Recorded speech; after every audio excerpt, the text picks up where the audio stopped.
Hello everyone, it's July 23rd at, I already forgot, 3:47 p.m. I'm here with Rory. What's your YouTube channel name? Rory.Quinn414. Okay, well we'll put a link either way. We kind of wanted to do this video. We've been having a lot of conversations. We should have filmed them.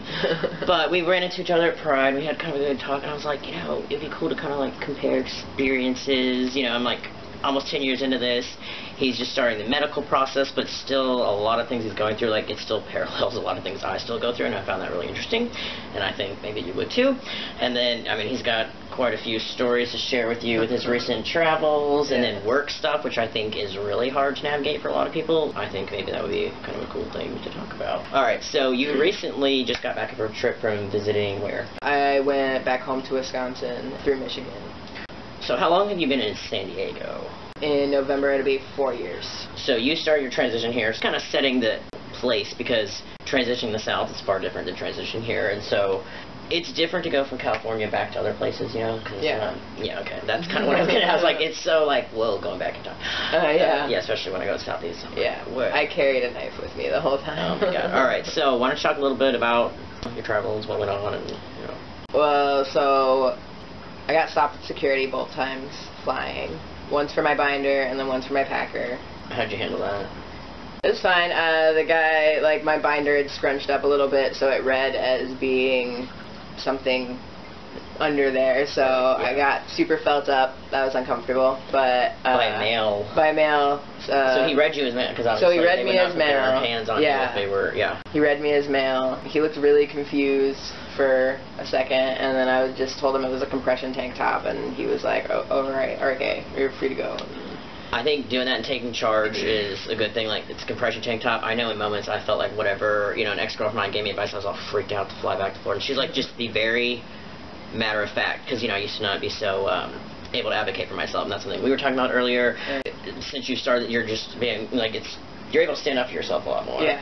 Being more confident, I feel like I can just stand up for, you know, when I'm being mistreated a lot easier than I once would, and that just comes with identifying with myself. So do you think that's mostly from being able, that you're just more confident in yourself, or do you think part of it has to do with some of the male privilege we were talking about, where like you kind of are expected, or it's more okay for a man to be more whatever, because you're talking about how now you're being read as male, and like how that woman moved for you, and how that was kind of your first experience, like, whoa, like, wait, you know, suddenly apologize for taking this is going to be interesting, because this was so hard for me when I first started, like, dating. What socially people expect things differently of you, the way men will talk to you, the way women will talk to you. So is that, I mean, how has that been? I think that it's part and part. I think that it's the fact that I'm getting read as male, that I feel more confident.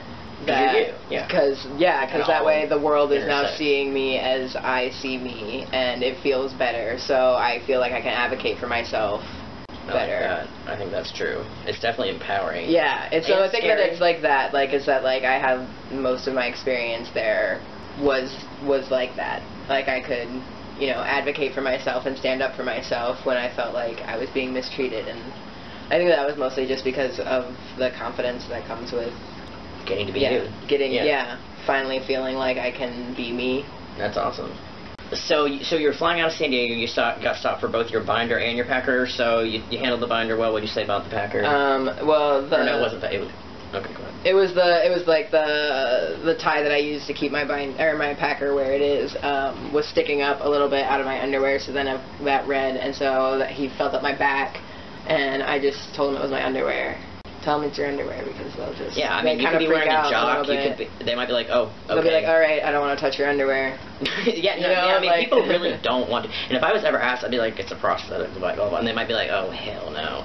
I was going through security with a friend after his lower surgery. They stopped him. He had, you know, his phallus and then this huge like catheter bag, and they're like, what is that? I was like, it's his catheter. I was like, do you want to look at it? And they were like, no, no, thank you. And I have flown so much since transitioning, and I always pack, and I always wear a harness, and honestly, I'm like, it could look like a gun strap.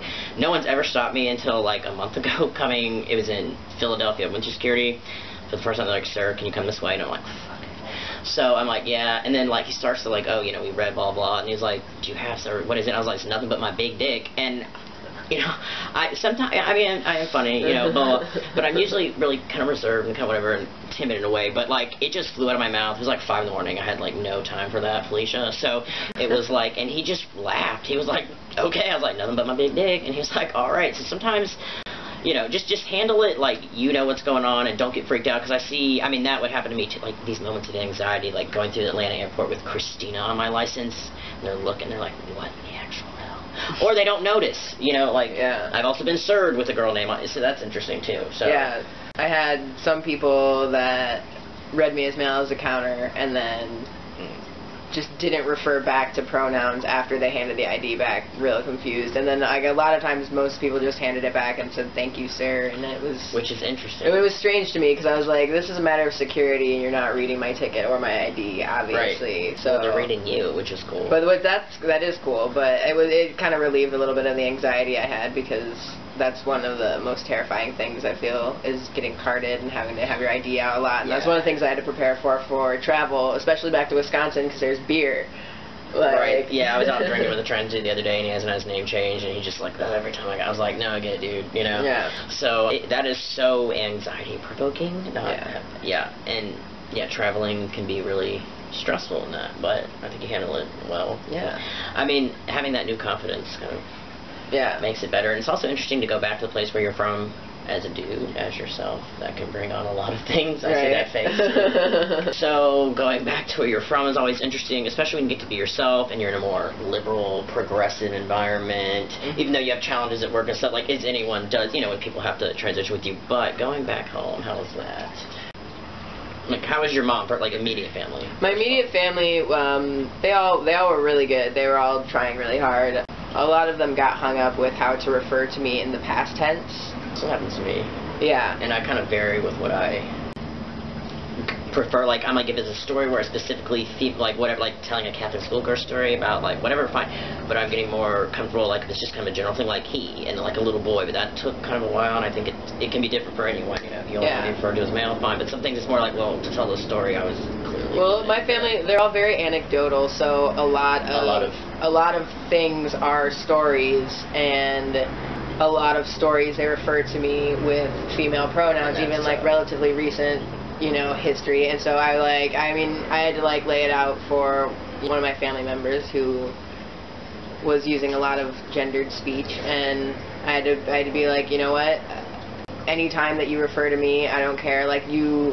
And the thing was is that like I didn't resemble like a little girl. When I was 7 years old, I cut off all my hair. So it wasn't like out of nowhere. It wasn't. Yeah, everybody knew. Like, everybody knew that I was going to be queer in some matter of fact. Oh, we knew you were a lesbian in the 5th grade. So my family told me. You know. Well, like I was 7 years old, cut off all my hair, kept it short, you know, through almost 6th grade. You were not feminine. Yeah, I was not feminine, and so I'm like, you can't. Do that. You can't do that. I was like, it's not appropriate. It makes me uncomfortable. It makes everybody else uncomfortable. It was making like my mom and her boyfriend and my little brother who were trying very hard to like stick with Rory and male pronouns and were really discouraged when they messed it up, but then like making them uncomfortable because she was just using a lot of gendered speech. So I had to be like, you know what, it hurts me. Plain and simple. It hurts me when you refer to me like this because that's not who I am. Sometimes that helps people. Plus, in being gentle about it, instead of being like, nah. Like, I remember being at Mother's Day at my aunt's house one year, and she was just not on it, and they were calling me a nickname. Like, my little cousins couldn't say Christina when they were little, so they say TT, and she just kept calling me and just drive me nuts. And I, you know, looked like I had a beard, and I was like, look, but I was like really sweet. I was like, Aunt, what I want to say her name. I said to her, I was like, you know, it's hard for me to be with you guys when you're calling me these things. I said, you know, it's okay if you're not on board, but it hurts me. And I got, you know, a little teary-eyed, and then she kind of looked at me like, oh my God, you're human. And she even apologized, like just a couple of years ago. She goes, you know what? We were all horrible to you. And it was so, she was like, I can't, you know, and it was amazing to hear that, but she was like, that one day, she even cites that, she was like, I saw it, you just as this human that was just going through something, and you weren't doing it to ruffle feathers, you know, like some people, So it was just like, sometimes you have to be vulnerable sometimes and say, like, this hurts me, and that's not easy to say, because this whole process can be so tough and hurtful, and you want to be comfortable on the outside, but sometimes it's like, no, and I need this from you, because you're my family, and that's so important. So vulnerability sometimes helps them see, like, this is not just something about what's changing the outside, like, this is helping my inside. Yeah, this is helping everything. Yeah, you know, this is helping me feel cohesive with myself. Yeah, it's not about having bigger muscles. It's not about growing facial hair. It's not about voice drop. It's about becoming yourself. And it's not about them, which is something. It's not about them. And this person was trying to make it about them, and I had to be like, it's not. I was like, I appreciate trying. Like, I appreciate trying more, and I know people are gonna like mess it up. Yeah, I know that you're gonna mess up inherently. You know? I mean, I would too. Like, if my father came out to me and said, you know, I would absolutely support him, but I would, you know, take a while to be like, okay, but I would absolutely understand. So I get that, especially if they've called you that. But, you know, but it's also difference between, like, maybe your mom and brother messing up, but, like, you know, trying to get it right versus someone doing it to get it. Well, yeah, and somebody that can, there's ways to manipulate your speech around pronouns. Yeah, and you can just say they or Rory did this. Names. Yeah, like, you know, you can just... There's ways that you can manipulate your speech, and my mom's boyfriend did that, and he was great at it because he didn't want to mess up, so he just would try to steer his vocabulary away from using gendered speech, so that way... That's interesting. It's almost like, because, you know, I have this idea of how people transition with us, almost as you're becoming more masculine looking, like they're adjusting the pronouns, you know, as it's kind of like it's easier for them to see. Well, especially because they haven't seen me. Yeah, and then, like... And then, you know, there was a point when my mom was very resistant to the pronouns, but I had changed, and she was actually calling me, like, sir, and stuff, like, oh, yes, sir, stuff. And then she's like, I mean, ma'am. I'm like, no, you're right the first time. Because, you know, after a while, like, the deep voice, and she would think I was my brother on the phone, and I'm like, Andrew? I'm like, no, it's Charles. And she's like, oh, Christina. And I'm like, no, you know, like, I'm like, no, you're reading his mail, or, you know, it's just interesting how they'll resist it. Because, I mean, it can be hard to see people change, but... Yeah. I think that she's just trying to hold on to the idea that she had of me as, you know, the cute blonde curly-headed little girl. Which is going to be something she has to deal with. You know? And the thing is that I was only that person for as long as I had to be. Right. Like, as soon as I was old enough, I was like, no. Yeah. And I honestly think, even though I was obviously into women only and so androgynous, I think my mom had some idea in her mind that I grew up to marry a man. Like, I would still fulfill that expectations despite being so whatever. Just like you were obviously so presenting as something not feminine, but they still had, oh no, yeah. So that can be really difficult, and that's frustrating. So how did she respond when you said that to her? When you just told her, it was like, hey, this is hurtful. She kind of backed off a little bit, and like, yeah, she was like, she took it back, and this is not. My family is not big on apologizing, so nobody really apologizes ever. But she took a step back. She took a step back, and she was like, and she like saw where I was coming from, and in the initial Caitlyn Jenner interview process, like, she sent me like this text message that was like, you know, really nice, but like the thing is that like she just, whether or not, you know, she is accepting of me, she needs to show me that by not using you know, female pronouns or my birth name, because that's not. Yeah, she at least needs to put some effort. Yeah. Because you do understand, obviously, that, I mean, you even said it, like, a lot of new transitioners are just like, so, and I'm like, no, you have to understand, especially me being, I was like, no, that would be hard for me, too, just in matter of, like, oh, I called someone this 20 years, not even because I didn't support them or love them, and it's like, I would have to make a conscious effort, and they have to do that because that's part of the sport process, but I also realize now how people have to transition with you and let go of those expectations. Often how we have to do ourselves, but we've been dealing with this internally so much longer. Exactly. But it doesn't make it any less frustrating. I'm not trying to minimize. No, it is extremely frustrating. It's like, what? I understand that people are going to fuck up, but I just had to put it out there because I hadn't seen them for so long, and I hadn't put it out there, so I just had to be like, you know what, like, you guys don't know, so I have to tell you. Yes. And trying not to be confrontational, but I just had to be like, you know what, this is hurtful. Yeah, and I think it's good to know. I think they think sometimes it's just like, yeah, it's all about, yeah, I'm physically coming in myself, and it's hurtful, and it's another interesting point before we wrap it up, how you said I have to tell you. My family, I'd written a coming out letter, blah, blah, and they still did not call me Charles or use he, and then one of my cousins told me, they're like, we're just waiting for you to tell us when. And I thought, my God, like, I was dating, like, my name is, you know, I had my boot, I'm like thinking, I was like a dude in the world, like, people did not know, and I'm like, now, you know, like, but you actually, some people are actually, like, waiting for permission, so that's a really good point.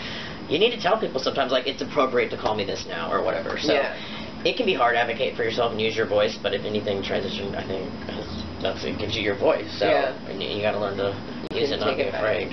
But we obviously have a lot to talk about, but we don't want this video to be 30 minutes, so let's keep talking, and, I mean, we have future videos. For sure. We have plenty to talk about. Right. All right.